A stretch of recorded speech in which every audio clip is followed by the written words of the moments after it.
The vehicle sitting in your driveway right now, the truck you drive to work every morning, the machine you make payments on every single month, the asset you believe belongs to you, is not actually yours. Not in any meaningful sense of the word ownership. You possess it temporarily, you maintain it diligently, you insure it faithfully. But the moment you signed those papers at the dealership, you entered into something far more sinister than a simple purchase agreement. You became a subscriber, a data source, a revenue stream that extends far beyond that initial transaction. And the truly disturbing part is that most truck owners have absolutely no idea this transformation has even occurred. Right now, parked outside dealerships across America, gleaming under those impossibly bright sodium lights, sit rows of brand new pickup trucks with window stickers approaching $80,000. The salespeople will walk you through all the impressive specifications, the horsepower figures, the towing capacities, the luxurious leather interiors, but there is one crucial specification they will never mention, never acknowledge, never allow you to discover until it is far too late. Every single one of those trucks contains a permanent cellular connection, a data uplink that cannot be disabled, cannot be disconnected, and operates continuously regardless of whether you want it to or not. This is not a feature designed for your benefit. This is corporate infrastructure embedded in your property, turning the truck you paid for into a surveillance device that generates profit for everyone except you. These systems monitor everything. How fast you accelerate from a stoplight, how aggressively you brake approaching an intersection, what time you leave for work each morning, where you go on weekends, how many miles you drive annually, whether you exceed speed limits, and by how much.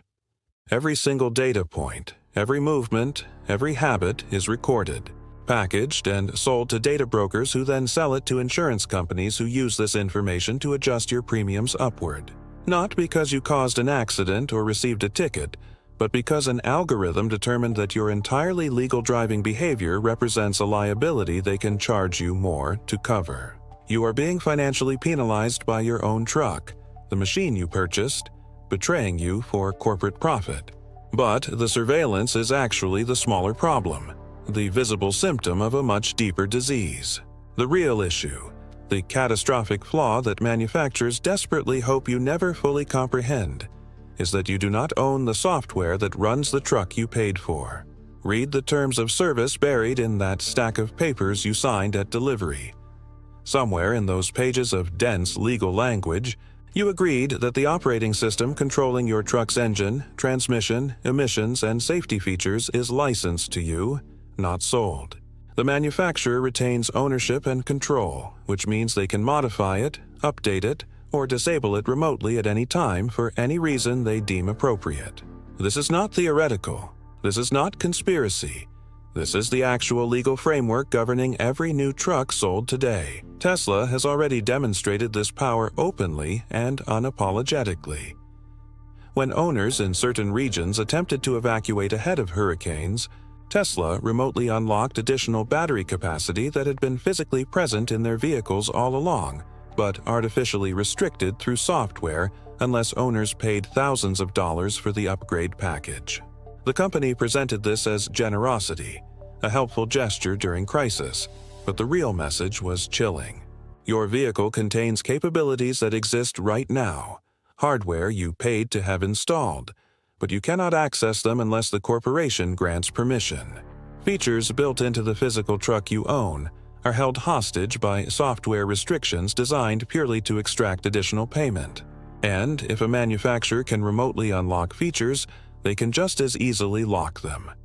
They can disable your truck entirely if you miss payments, if you perform unauthorized repairs, if you modify anything they disapprove of, or simply because a software update malfunctions and bricks the entire electrical system.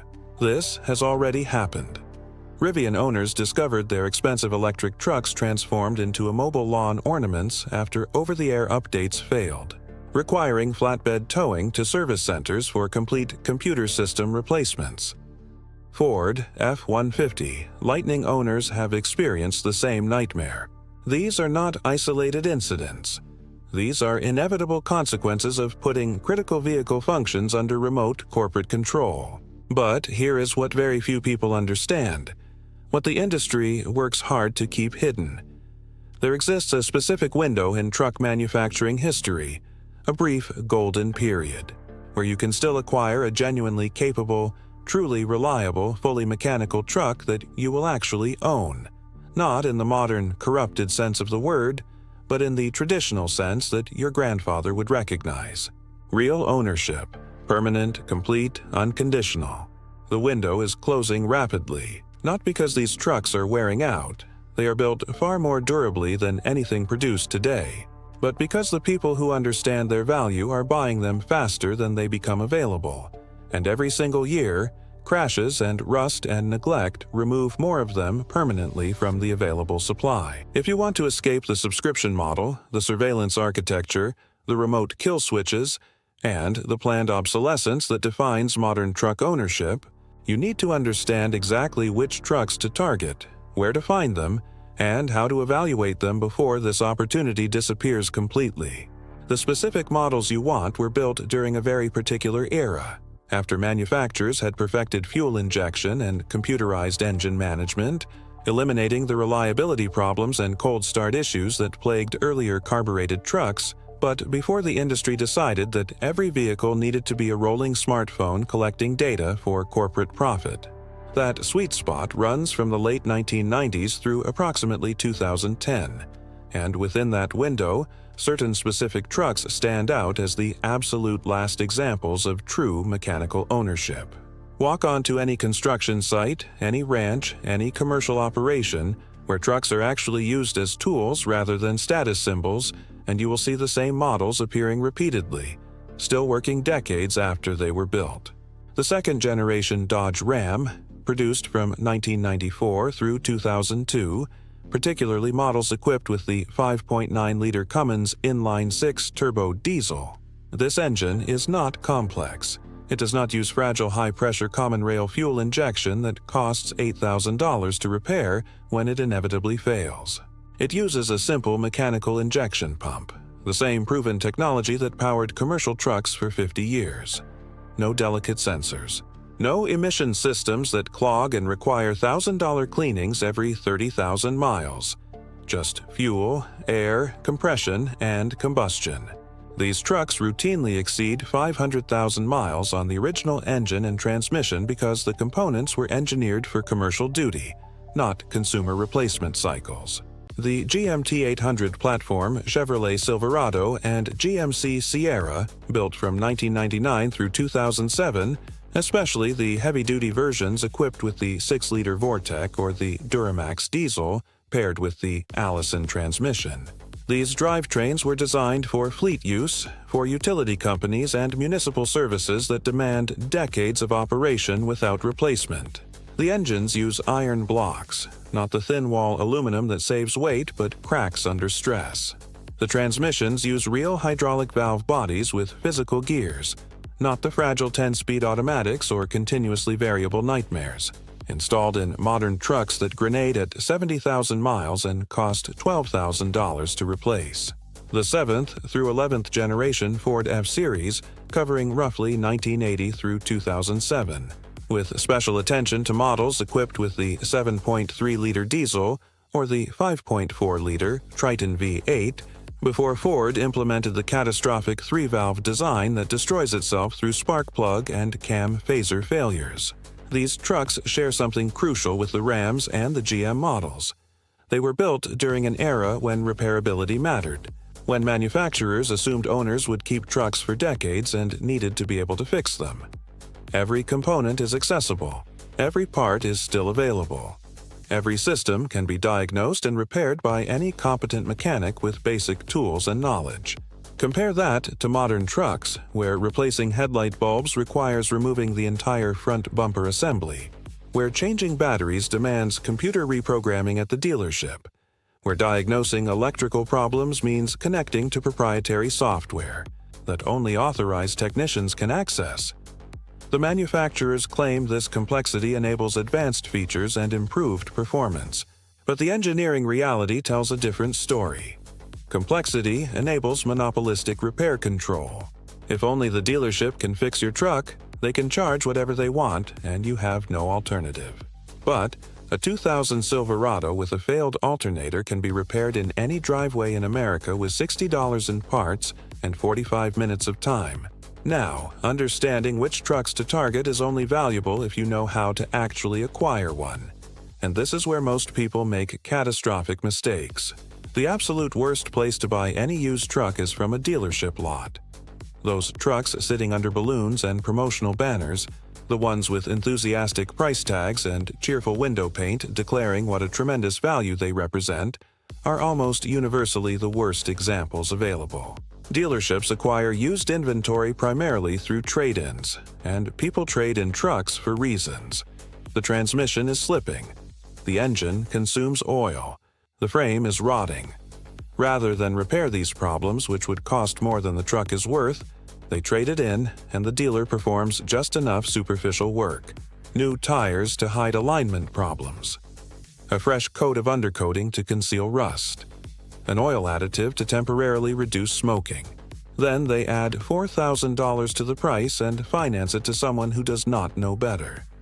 Instead, you find private sellers who have owned their trucks for years, who have maintenance records, who can tell you exactly what has been replaced and why. You search local classifieds, online marketplaces, community bulletin boards, even church parking lots where older trucks often sit. You look for the specific visual indicators that reveal you have found a truck from that golden era, before the digital poison infected everything. A physical metal key that turns a mechanical ignition cylinder, not a proximity fob. Manual window cranks or simple electric switches, not touchscreen controls for basic functions. A traditional column or floor shifter that mechanically connects to the transmission, not an electronic selector. These analog controls are not primitive compromises. They are reliable interfaces that will function correctly 30 years from now, long after touchscreens have delaminated and electronic modules have become unobtainable. When you locate a candidate truck and meet the seller, you perform a specific evaluation process that reveals whether you have found a keeper or a money pit. You look underneath first, because bodies can be painted and interiors can be cleaned. But frame rot cannot be easily hidden or cheaply repaired. You want surface rust, which is inevitable and harmless, but you do not want holes, structural damage, or flaking metal that crumbles when you press it. You check fluid conditions, not just levels.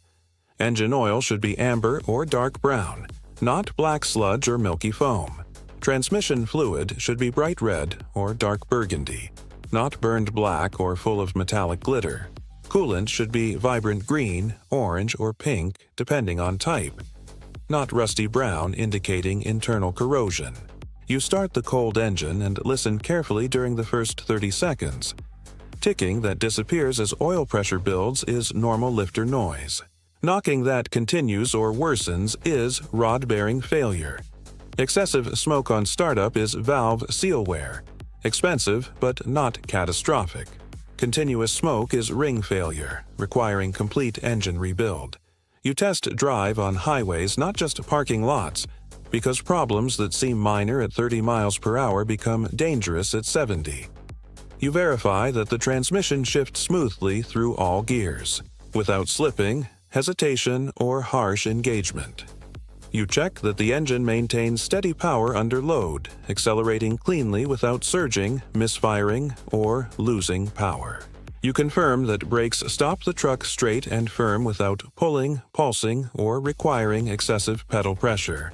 If the truck passes these evaluations, if the seller has maintenance records showing consistent care, if the price reflects actual market value rather than inflated dealer markup, you buy it immediately with cash that you saved specifically for this purpose.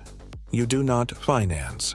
Financing a 20-year-old truck means paying interest on a depreciating asset, enriching banks while your equity shrinks. You save $5,000 to $8,000, you purchase outright, and you immediately own something that will serve you reliably for decades. While the people who bought new trucks are still making payments 5 years from now on, vehicles worth half what they owe. And when you successfully acquire one of these last real trucks, You gain something that extends far beyond transportation or financial savings. You reclaim genuine ownership, the kind that is rapidly disappearing from modern life. Nobody can remotely disable your truck. Nobody is tracking your movements and selling that data for profit. Nobody can force software updates that remove features or degrade performance. The truck is yours, completely and permanently to use, modify, repair, and keep for as long as you choose. This represents freedom that the next generation may never experience. Because once these last mechanical trucks are gone, once every vehicle on the road contains permanent cellular surveillance and remote corporate control, this kind of independence will become impossible to obtain at any price. The window is still open, but it is closing fast.